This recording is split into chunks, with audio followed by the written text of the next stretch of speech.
우리가 살아가면서 참 필요한 것들이 참 많이 있는 것 같습니다.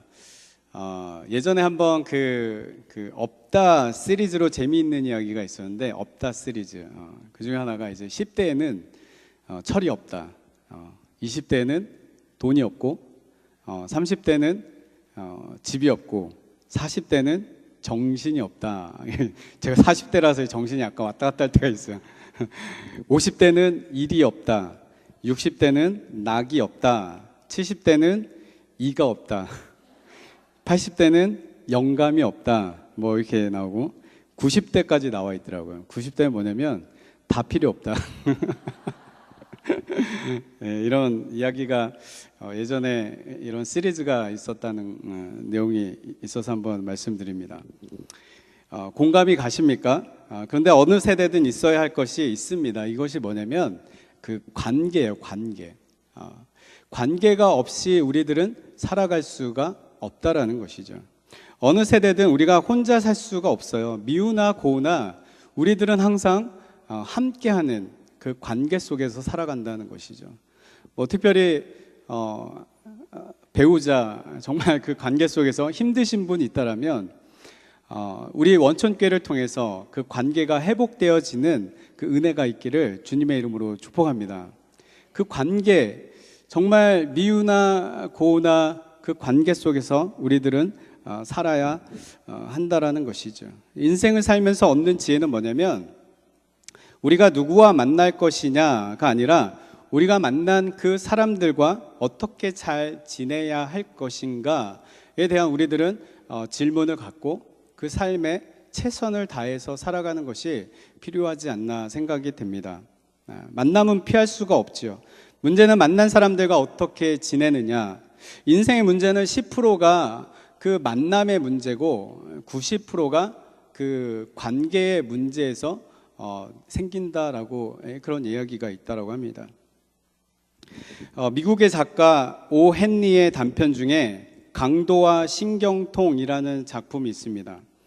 어느 집에 강도가 들어갔습니다. 강도가 들어갔는데 부스럭부스럭 소리 나는 그 소리 때문에 주인이 깼어요. 그러다가 갑자기 강도와 마주치게 됩니다. 그래서 강도는 얼떨결에 총을 들고 손들어 이렇게 합니다.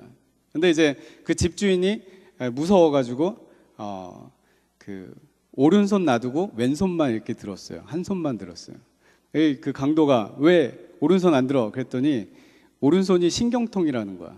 아파가지고 못 들고 있는 거야. 왼손만 이렇게 들고 있는 거예요. 이게.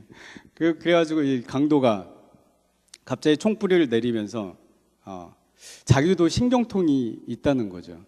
그래서 자기도 신경통이 있어가지고 낮에는 일을 할 수도 없고 밤에는 잠이 아파가지고 잠도 못 자고, 그래서 할 일이 이 강도 집밖에 없어가지고 이 강도 집하러 이제 들어온 거라는 거죠. 그러다가 이제 거기서 강도의 그 만남, 그 관계 속에서 같은 신경통이라는 그 아픔을 가지고 거기서 이제 통하다 보니까 이제 친구가 된 거죠. 밤새도록 이야기하다가 친구가 되었다라는 이 단편 이야기가 있습니다. 그렇습니다. 문제는 관계라는 것이죠. 이 이야기를 보는 것이, 이 이야기를 보여주는 것이 오늘 본문 말씀이에요. 이 바로 사무엘상 24장을 보면 그 다윗이 엔게디 동굴에서 사울을 만나서 사울을 죽이려고 했지만 사울을 죽이지 않고 그냥 살려주고 이제 돌아오는 장면이 24장에 나오죠. 24장에 보면은 이 다윗은 사울을 죽이지 않았기 때문에 어떻게 보면 멋진 정말 성인 군자와 같은 모습을 24장에서는 보여주고 있습니다. 그런데 오늘 이 25장 말씀에서는 이 다윗, 바로 전장에서는 성인 군자였지만 이 25장에 넘어와서 갑자기 폭군 비슷하게 변하는 장면이 오늘 본문에서 나오고 있는 것이죠. 다윗은 이 사울에게 쫓겨다니면서도 끊임없이 이스라엘 백성들을 사랑했습니다. 왜? 자기의 민족이었기 때문에, 자기의 백성이었기 때문에. 그래서 자기를 따르는 중심 인물들을 가지고 민병대 이 시대의 단어로 얘기한다면 민병대 조직을 한 거죠. 민병대를 조직을 해서 그 주위에 그 사막 지역에 있는 그 강도들이 그 지역이 아주 폭군 중심으로 해가지고 되게 이제 무식한 어떠한 그 도둑들이 많이 있었다고 해요. 그래서 이 다윗이 민병대를 만들어서 그 이스라엘 민족들을 쳐들어오는 그 도적대들로부터 이 다윗이 지켜주는 역할을 했다라는 것이죠. 그런데 그 혜택을 누렸던 백성 중에 하나가 여기 오늘 본문의 말씀에 갈멜에 사는 나발이라는 사람이 나오죠. 본문 2절, 3절 말씀에 보니까 제가 읽어드리겠습니다. 마온에 한 사람이 있는데 그의 생업이 갈멜에 있고 심히 부하여 양이 3,000마리요 염소가 1,000마리이므로 그가 갈멜에서 그의 양털을 깎고 있었으니 그 사람의 이름은 나발이요 그의 아내의 이름은 아비가일이라 라고 기록하고 있습니다. 문제는 여기 나발이 부자였다라고 기록하고 있어요. 여기 보니까 부하여라는 단어가 나오는데 이 히브리어 본래 뜻은 무겁다라는 의미가 있어요. 그 뜻으로 한마디로 돈을 많이 쌓아 놓았다라는 의미가 이 부하여라는 의미에 내포되어 있다라는 것이죠. 나발은 돈이 많았습니다. 양과 염소도 뭐 몇천 마리씩 쌓아놓고 길렀던 사람이었죠. 그 많은 소유와 부를 다른 사람에게 빼앗기지 않도록 이 다윗이 민병대를 조직을 해서 이 다윗이 그 나발도 지켜주었던 사람 중에 한 사람이었다라는 것이죠. 그러다가 어느 날 이 양털 깎는 날이 되었다라고 여기 성경에서 나와 있습니다. 양털을 깎았다. 그 날은 어떤 날이냐면 한국에서 추수 때와 같은 날이에요. 추수 때 그 벼슬 다 낯을 하고 또 그 곡식을 모아두고 사람들을 초청을 해서 음식을 만들고 또 많은 사람들에게 음식을 나누어 주는 어떤 그 한국의 풍습과 같이 양털을 깎는 날이 그 한국의 그런 풍습과 같은 날이었어요. 그래서 양털을 깎았다라는 것은 뭐냐면 이스라엘 그 주위의 동네 사람들을 불러서 많은 음식을 만들어서 음식을 나누어 주는 시간이었다라는 것이죠.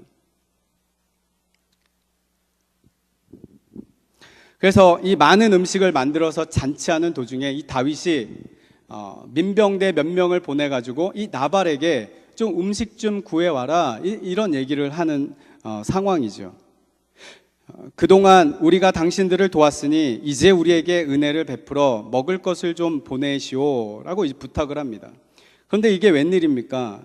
그 말을 들은 나발이 노발대발합니다. 나발이 노발대발한다. 이 발자가 들어가면 이 성경에서는 별로 이렇게 의미가 별로 안 좋은 것 같아요. 소발도 나오고 뭐 발람도 나오고 발락도 나오고 이 발자가 별로 안 좋은 것 같아요. 이 나발도 뭐 예전에 얘기했잖아요. 이 병나발이 여기서 나왔다고 제가 얘기하지 않았나요? 병나발 별로 좋아하면 안 돼요. 이 병나발 하면 여기 나발처럼 될 가능성이 높을 것 같아요. 어찌됐든 이 나발이 노발대발을 하죠. 10절 11절 말씀에서 이렇게 기록하고 있습니다. 다윗은 누구며 이새의 아들은 누구냐? 요즘에 각기 주인에게서 억지로 떠나는 종이 많도다. 내가 어찌 내 떡과 물과 내 양털 깎는 자를 위하여 잡은 고기를 가져다가 어디서 왔는지도 알지 못하는 자들에게 주겠느냐라고 이렇게 얘기합니다. 여러분들도 이렇게 문전박대 당한 적이 있으십니까? 은혜를 베풀었는데 은혜를 갚기보다는 문전박대 당하고 지나가는 거린 취급 당하는 어떤 이 상황인 거죠. 그때 여러분들은 어떻게 하셨습니까? 다윗은 오늘 본문 말씀에서 아주 분노를 했다라는 것이죠. 이로 인해서 다윗은 이제 분노가 치밀어서 도저히 참을 수 없는 상황까지 가게 된 거예요. 그래서 이 다윗과 민병대가 합쳐서 이 나발을 죽이기로 작정을 하고 이제 나발의 집으로 향하는 상황입니다. 13절 말씀에 다윗이 자기 사람들에게 이르되 너희는 각기 칼을 차라 하니 각기 칼을 차매 다윗도 자기 칼을 차고 400명 가량은 데리고 올라가고 이렇게 기록하고 있습니다. 순간 이 다윗은 평정심을 잃게 된 거죠. 분노가 치밀어 온 거죠. 이 나발을 죽여야 되겠다라는 그 한 가지 뜻만 가지고 달려가는 것이죠. 여러분도 이 상황이 되면 다윗처럼 분노하지 않았을까요? 저는 사실은 이런 얘기 하기는 좀 부끄럽지만 저는 가장 화가 날 때가 언제냐면은 운전할 때 같아요. 운전. 저는 운전을 폭력스럽게 운전하지 않는데, 이게 가면은 그냥 상식적으로 이 가는 차가, 이게 직진하는 차가 원래 첫 번째로 가야 되잖아요. 근데 보지도 않고 이렇게 들어와요. 이런 상황이라든지 깜빡이 켜지 않고 그냥 확 들어온다든지 이런 상황들이 너무 많다 보니까 거기에서 이 운전하는 거에 대해서 분노가 일어나요. 그렇다고 이 분노를 갚겠다 해가지고 우행 가가지고 앞질러가지고 이렇게 그러지는 않죠. 어찌됐든 우리들이 저의 분노와 이 상황의 분노는 틀리겠지만 여러분들도 어떤 상황이 되면 이 분노가 일어날 때가 있다라는 것이죠. 분노는 어떻게 보면 우리를 이 은혜에서 떠나가게 하는 작용을 하는 것 같아요. 또한 이 분노가 우리를 장악하면 이성을 잃어버리게 되는 것 같아요. 이성을 잃어버리고 내가 아닌 나의 모습이 드러나게 되는 거죠. 그래서 나타나는 것이 복수라는 것이에요. 복수는 내가 상대방에게 받은 대로 그대로 갚아버려야 되겠다라는 그 악한 마음이 이 복수심이다라는 거죠. 복수. 성경은 우리에게 분명히 이야기하고 있어요. 원수를 갚지 말아라. 우리들이 스스로 원수를 갚지 말라고 성경은 잠언을 통해서 끊임없이 이야기하고 있어요. 잠언 20장에 보니까 너는 악을 갚겠다 말하지 말고 여호와를 기다리라. 그가 너를 구원하시리라. 잠언 24장에 보면 내 원수가 넘어질 때 즐거워하지 말며 그가 엎드러질 때 마음에 기뻐하지 말라. 잠언 24장 또 보니까 너는 그가 내게 행함같이 나도 그에게 행하여 그가 행한 대로 그 사람에게 갚겠다 말하지 말지니라 라고 기록하고 있습니다. 무엇보다도 우리는 우리가 원수 갚는 순간 우리가 하나님이 돼서 심판관이 돼서 우리가 하나님 필요 없어요. 내가 저 원수를 내가 갚겠습니다라는 의지가 원수 갚는다라는 그 마음속에 다 깔려 있다라는 거죠. 하나님 필요 없어요 라는 그 마음이 원수 갚는 데 거기에 다 내재가 되어 있다라는 것입니다. 초대교회 수도원에서 있었던 이야기입니다. 한 형제가 사람에게 공개적으로 모욕을 당합니다. 모욕을 당하면 기분 나빠요. 인격 모독을 당하면 너무나도 기분이 나쁜 거예요. 그래서 그 사람과 단판을 짓고 너 죽고 나 살자 그렇게 마음을 먹고 그 원장에게 찾아가서 내가 저 사람에게 복수를 갖고 내가 그만 떠나가겠습니다 이렇게 얘기합니다. 그래서 원장은 그 일을 하나님께 맡기라고 말했지만 이 수도자는 거절을 합니다. 싫습니다. 저는 그가 나에게 한 말에 대해 대가를 치를 때까지 포기하지 않겠습니다 라고 이야기를 합니다. 그러자 원장이 일어나서 이렇게 기도하기 시작했습니다. 오 하나님, 이제 우리는 당신이 필요 없게 되었습니다. 당신이 더 이상 저희를 돌보아 주실 필요도 없습니다. 이 형제처럼 우리는 우리가 하나님이 되어 스스로 원수를 갚기를 원하고 그렇게 할 수 있다고 생각하기 때문입니다. 이렇게 원장이 기도를 했다고 합니다. 그 기도 소리를 듣고 이 수도자가 깨닫고 원수를 갚지 않겠다, 용서하겠다, 그리고 나를 해코지했던 사람을 용서하는 그런 이야기가 있습니다.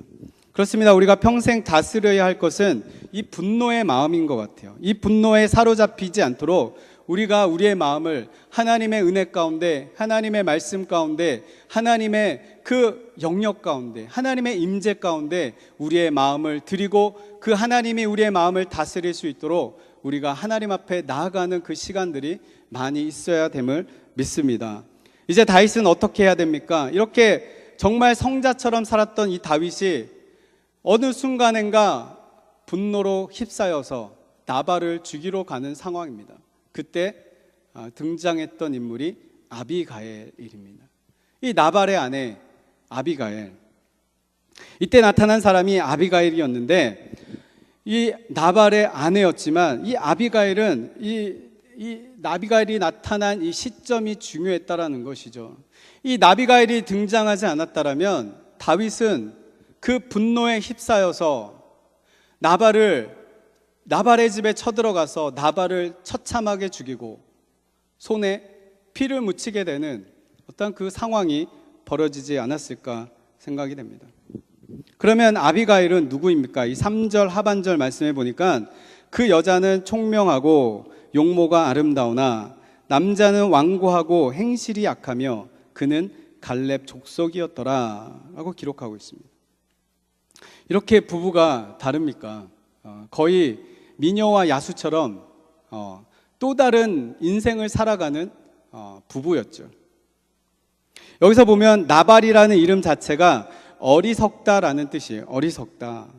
히브리어에서 이 어리석다는 말이 많이 있지만 여기에서 나발은 하나님이 가장 나쁜 어리석음을 이야기하면서 하나님을 부인하는, 하나님을 대적하는 어리석음이라는 표현이 이 나발이라는 단어에 들어가 있어요.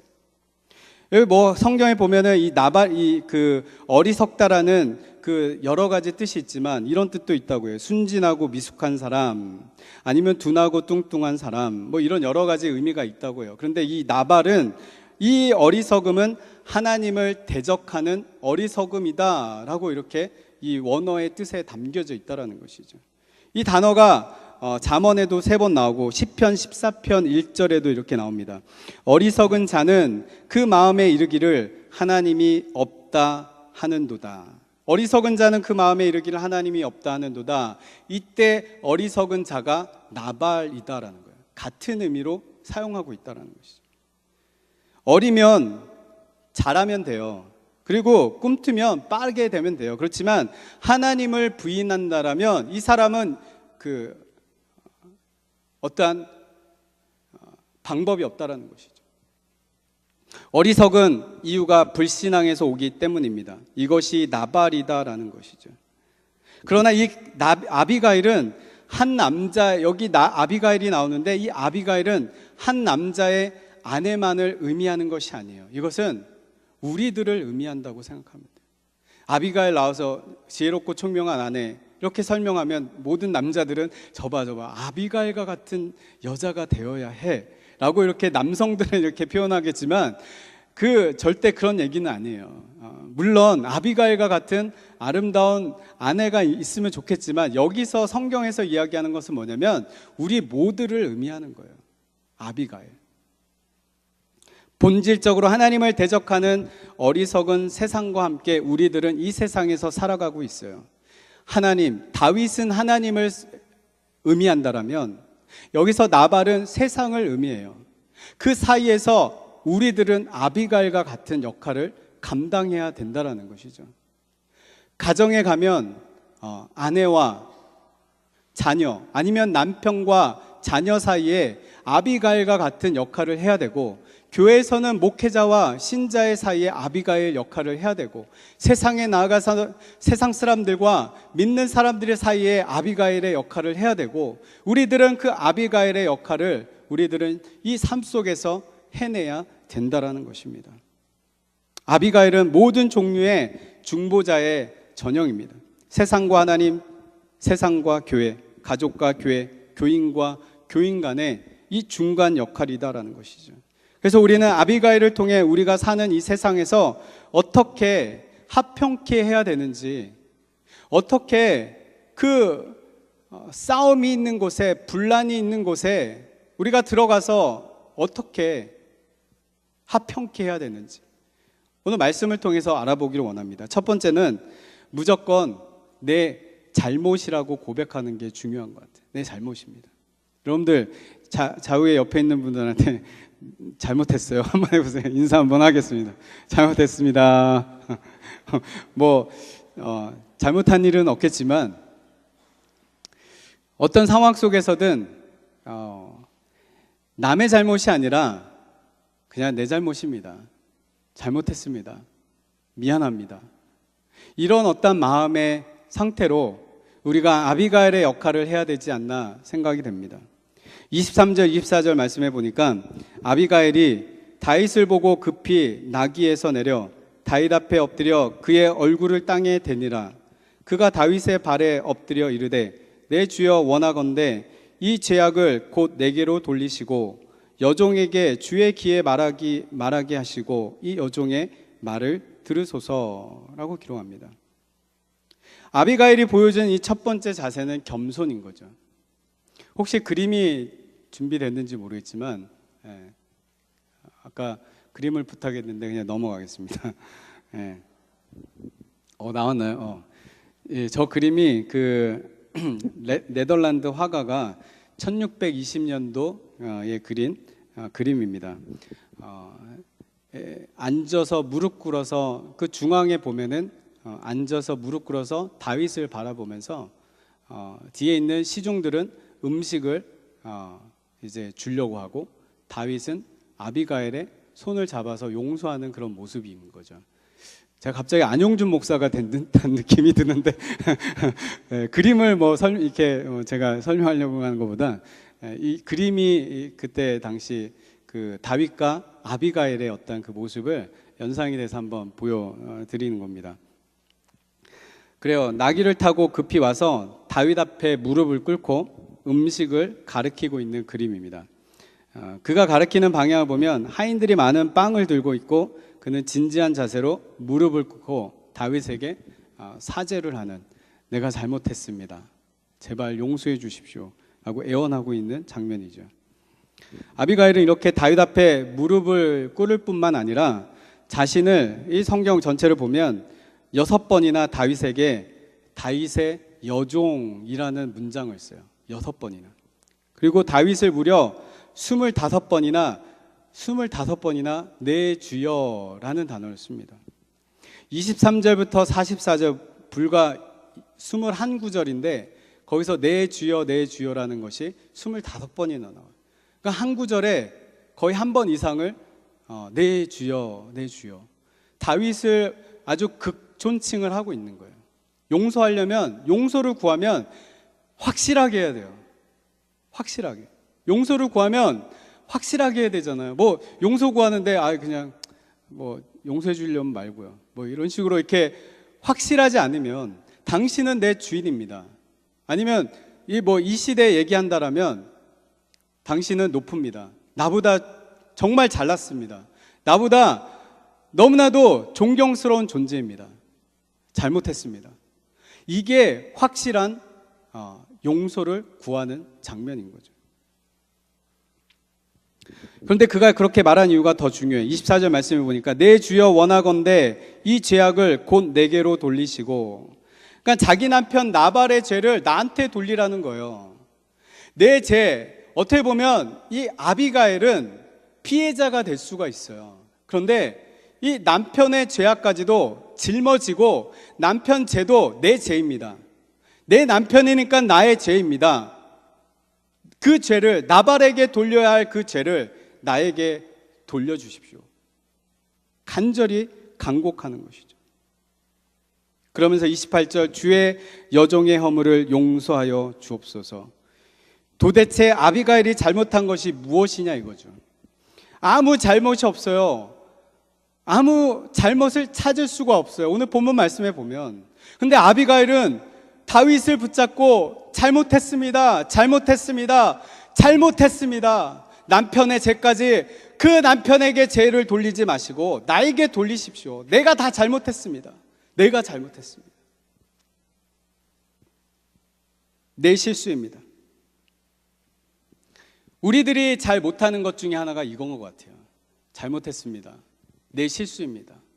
내가 부족해서 그렇습니다. 우리들이 그렇게 제 얘기하는 거예요. 제가 잘 못하는 것 같아요. 여러분들 얘기하는 거 아니에요. 제 얘기하는 거예요. 제가 잘 못하는 것 같아요. 아비가일은 나중에 다윗의 아내가 되었지만 다윗의 아내가 되기 위해서 남편을 버리지도 않았어요. 그리고 다윗한테 다윗의 아내가 되기 위해서 너무나도 잘 보이려고 한 것도 아니에요. 그냥 아비가일은 순수하게 자기 남편을 대신하고 잘못했습니다, 용서만 구했던 모습이었죠. 사랑하는 사람을 위해서 손해보고 상처받기로 결심하는 것이다 라고 어떤 책에서 기록을 하고 있습니다. C.S. 루이스가 4가지 사랑에서 이런 얘기를 했습니다. 사랑하면 상처받는다. 상처받지 않으려거든 관계를 끊으면 된다. 자신의 이기심의 상자 안에 숨어 있으면 아무도 상처받을 일도 없다. 그러나 동시에 아무도 사랑할 사람도 없다. 지금 아비가일은 남편 때문에 스스로 상처받고 있는 거예요. 순전히. 사랑 때문에 이것이 화해로 가는 길이다라는 거죠. 여러분들 누군가를 왜 스스로 상처받은 적 있으십니까? 배우자가 잘못하면 다 당신 때문이야. 당신이 이래서 이렇게 된 거야. 우리의 실수를 나의 실수로 보지 않고 남의 실수로 볼 때 이거는 사랑이 아니다라는 거죠. 부모는 자식을 위해 상처받습니다. 상처인지도 모르게 상처를 받습니다. 사랑하는 사람을 위해 자기도 모르게 내 잘못입니다. 내 책임입니다. 라고 말을 할 수 있습니다. 이것이야말로 주님이 원하시는 합평케 하는 길로 가는 유일한 방법이다라는 것을 생각이 됩니다. 우리 모두 아비가일과 같이 내 잘못입니다라고 고백할 수 있는 그런 아름다운 믿음의 성숙한 원천교회 성도님들 되시기를 주님의 이름으로 축복합니다. 두 번째는 은혜를 기억하자는 것입니다. 아비가일이 다윗과 남편을 합평케 하기 위해서 두 번째 한 것이 다윗으로 하여금 하나님의 은혜를 기억하게 했다라는 것이에요. 29절 말씀에 사람이 일어나서 내 주를 쫓아 내 주의 생명을 찾을지라도 내 주의 생명은 내 주의 하나님 여호와와 함께 생명싸개 속에 쌓였을 것이요 내 주의 원수들의 생명은 물매로 던지듯 여호와께서 그것을 던지시리이다. 여기서 물매라는 단어가 나옵니다. 이 물매를 통해서 이 아비가일이 다윗에게 하고 싶었던 이야기가 있었던 것 같아요. 이 작은 목동이었던 이 다윗은 칼과 창으로 나왔던 그 골리앗을 물맷돌 하나로 골리앗을 죽였어요. 이것이 하나님의 은혜다라는 것을 깨우쳐 주기 위해서 물맷돌을 이야기하고 있는 거예요. 그렇습니다. 다윗, 당신은 하나님의 은혜를 많이 받은 사람 아닙니까? 물맷돌 하나로 그 골리앗 앞에서 벌벌벌 떨었던 그 이스라엘 백성들 앞에서 물맷돌 하나로 이스라엘을 구원하지 않았습니까? 이것이 당신 때문이 아니라 하나님의 은혜 때문에 그 일들이 있었다는 것입니다. 하나님의 은혜를 기억하십시오. 사울이 20년 동안 당신을 잡으려고 죽이려고 쫓아다닐 때 하나님이 20년 동안 당신을 보호해 주지 않았습니까? 이 다윗이라는 존재는 지금 아비가일이 당신 지금 이 시간에 지금 이 자리에 있는 그 자체가 하나님의 은혜에 지금 이 자리에 있습니다. 하나님의 은혜를 기억하십시오. 이 물맷돌 하나를 이야기하면서 골리앗을 죽였던 그 모든 사건, 당신의 능력이 아니라 하나님의 은혜입니다. 그런데 왜 그 은혜를 잊어버리고 있습니까? 왜 그 은혜를 잊어버리고 있습니까? 여기서 생명싸개라는 말이 나옵니다. 이 생명, 하나님의 소나기에 있다는 뜻입니다. 우리의 생명 누구에게 있습니까? 내가 생명 지킨다 한들 우리의 생명을 지킬 수 있습니까? 없습니다. 하나님이 생명싸게 우리를 덮어주실 때 우리들은 생명을 유지할 수 있고 이 살아있는 이 순간 자체가 하나님의 은혜임을 믿으시기를 주님의 이름으로 축복합니다. 그렇습니다. 우리가 분노하며 사는 것은 어쩌면 하나님의 은혜를 잊어버렸기 때문이 아닌가 생각이 돼요. 하나님의 은혜를 잊었기 때문에 오늘도 분노하고 어제도 분노했고 앞으로도 그 상황 속에서 내 환경이 힘들면 어려우면 내 환경이 조금만 바뀌어버리면 그 환경 속에서 분노해버릴 것입니다 라는 그 의지가 우리 안에 있지 않을까 생각이 됩니다. 하나님의 은혜가 있을 때 이 분노하는 마음이 사라지는 놀라운 그 축복이 여러분들 삶 가운데 있기를 축복합니다. 야고보서 2장 13절을 표준 세번역이 이렇게 번역을 했습니다. 은혜가 심판을 이깁니다. 사랑을 내용으로 한 이 고린도전서 13장을 그 미국의 빌 하이스벨 목사님이 이렇게 책 제목에 붙였습니다. 사랑이 모든 것을 이깁니다. 그렇습니다. 우리는 회복하는 힘도 은혜고, 우리가 화해할 수 있는 힘도 은혜고, 우리들은 순간순간을 은혜로만 살아갈 수 있습니다. 이 사랑이 모든 것을 이기게 되는 것입니다. 우리가 분노할 때 잠시 멈추고 받은 은혜, 하나님이 주신, 하나님께부터 그냥 무료로 받은, 공짜로 받은 은혜들이 너무나도 많이 있는데 그것들을 생각해 보십시오. 내가 받은 은혜가 무엇인가? 얼마나 받은 은혜가 많은가? 이제껏 내가 산 것도 주님의 은혜요, 우리 가정도 지켜주신 것 주님의 은혜요, 내가 이렇게 건강하게 주의 성전에 나와서 예배드릴 수 있는 그것 자체도 은혜요. 모든 것이 우리 삶에 하나님의 은혜로 가득 차 있지 않습니까? 주님 주신 감당할 수 없는 은혜를 기억합시다.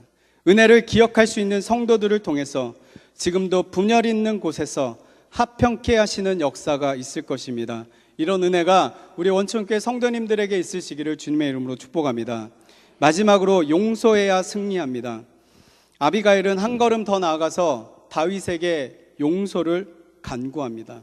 30절 31절입니다. 여호와께서 내 주에 대하여 하신 말씀대로 모든 선을 내 주에게 행하사 내 주를 이스라엘의 지도자로 세우신 때에 내 주께서 무죄한 피를 흘리셨다든지 내 주께서 친히 보수하셨다든지 함을 인하여 슬퍼하실 것도 없고 내 주의 마음에 걸리는 것도 없으시리니 다만 여호와께서 내 주를 후대하신 때에 원컨대 내 주의 여종을 생각하소서.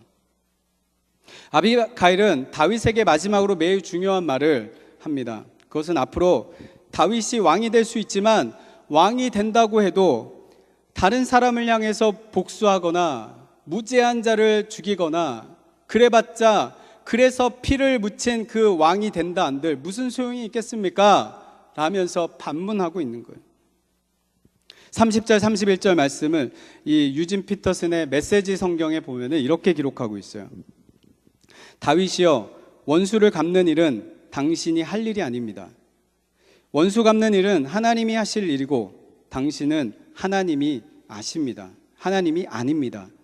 당신이 여기 광야에 있는 것은 하나님이 무슨 일을 하시며 하나님 앞에서 당신이 누구인가를 발견하기 위해서입니다. 광야는 당신이 스스로 실험해 보며 당신이 얼마나 강인하고 꼿꼿한지 시험하는 시험장이 아닙니다. 광야는 당신의 삶 속에서 그리고 당신을 통해 일하시는 하나님의 신실하심과 능력을 발견하는 곳입니다. 나발은 어리석은 자에 불과합니다. 하지만 당신도 어리석은 자가 되렵니까? 여기서 어리석은 자는 한 사람으로 족합니다. 먼저 다윗 앞에 엎드려서 남편을 대신하여서 사죄한 이 아비가일은 하나님의 은혜를 말한 다음에 하나님을 기쁘게 한 자가 되기 위해서 다윗이 앞으로 해야 될 일을 부탁하고 있는 것입니다. 아비가일의 뜻은 나의 아버지는 기쁨이다라는 뜻이래요. 아비가일은 나의 아버지는 기쁨이다. 하나님을 기쁘게 하기 위해 이 왕인 다윗이 할 수 있는 것은 끊임없이 용서하는 거예요. 끊임없이 용서하는 거예요. 하나님을 기쁘게 하기 위해서 그것이 안 되면 아무리 많은 업적을 쌓아도 하나님 앞에 무슨 소용이 있겠느냐 하는 것이죠.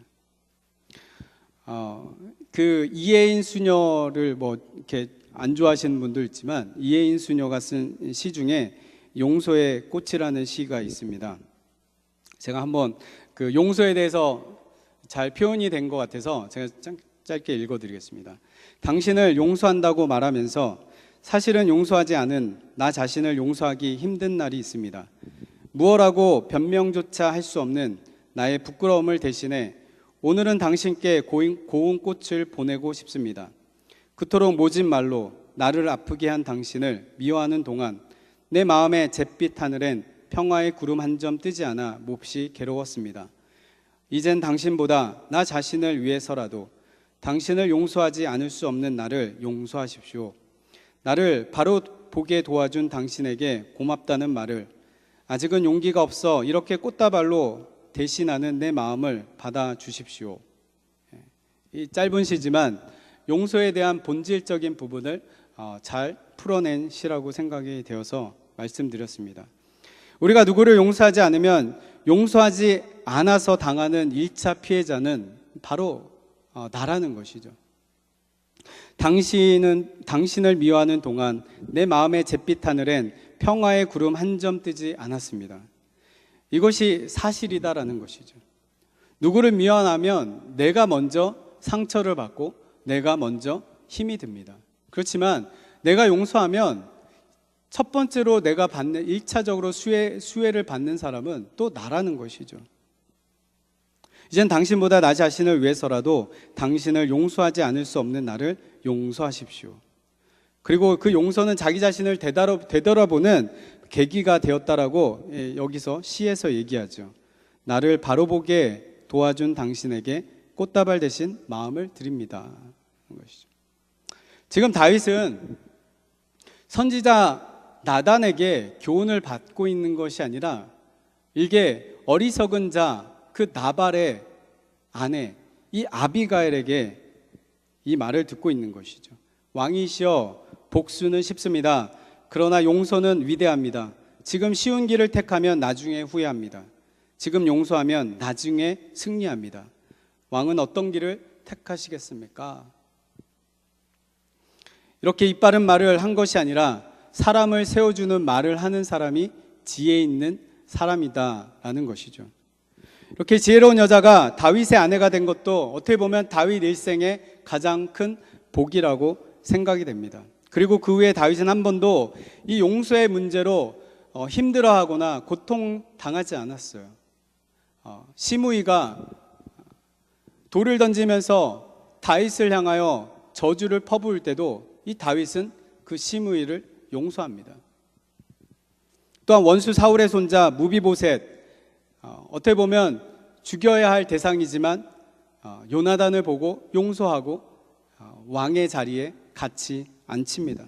그 뒤에도 다윗은 여러 번 실수했지만 분노와 용서의 문제로 힘들어하지 않았다라는 것이죠. 이것이 다 모두 지혜로운 아내 아비가일의 역할을 했다라는 것이죠. 결국 아비가일의 지혜로운 행동으로 다윗은 분노를 그치고 본래의 모습으로 돌아갑니다. 그리고 말합니다. 사무엘상 25장 33절 35절 또 내 지혜를 칭찬할지며 또 내게 복이 있을지로다. 오늘 내가 피를 흘린 것과 친히 복수하는 것을 내가 막았느니라. 35절에서 다윗이 그가 가져온 것을 그의 손에서 받고 그에게 이르되 내 집으로 평안히 올라가라. 내가 내 말을 듣고 내 청을 허락하노라. 다윗의 분노를 잠재우고 살인을 막았던 이 아비가일, 자기를 던져 어리석은 남편을 감싸고 다윗에게 남편 대신 용서를 구한 아비가일. 그는 훗날 어떻게 보면 십자가 위에서 하나님과 우리 사이에 그 막힌 담을 허시기 위해서 예수 그리스도께서 화목제물이 되셔서 우리들을 위해서 죽으셨던 그 예수님이 생각이 납니다. 그리고 하나님은 오늘도 그런 아비가일을 찾고 있습니다. 이 아비가일의 삶을 우리들이 살아가기를 원하십니다. 어떤 상황 속에서든 어떤 그 분열이 있는 곳에든 싸움이 있는 곳에든 우리가 아비가일의 역할을 해낼 때 그곳에 가서 내가 잘못했어. 우리 하나님의 은혜를 기억하자. 그리고 우리가 서로 용서하자. 그 마음으로 우리가 아비가일의 역할을 감당해낼 때 원천교회가 평안하고 우리 가정이 평안하고 우리 나라와 이 민족이 평안하게 되는 그런 복된 삶을 살게 되는 줄 믿습니다. 여러분들이 그런 아비가일의 삶을 사시기를 주님의 이름으로 축복합니다.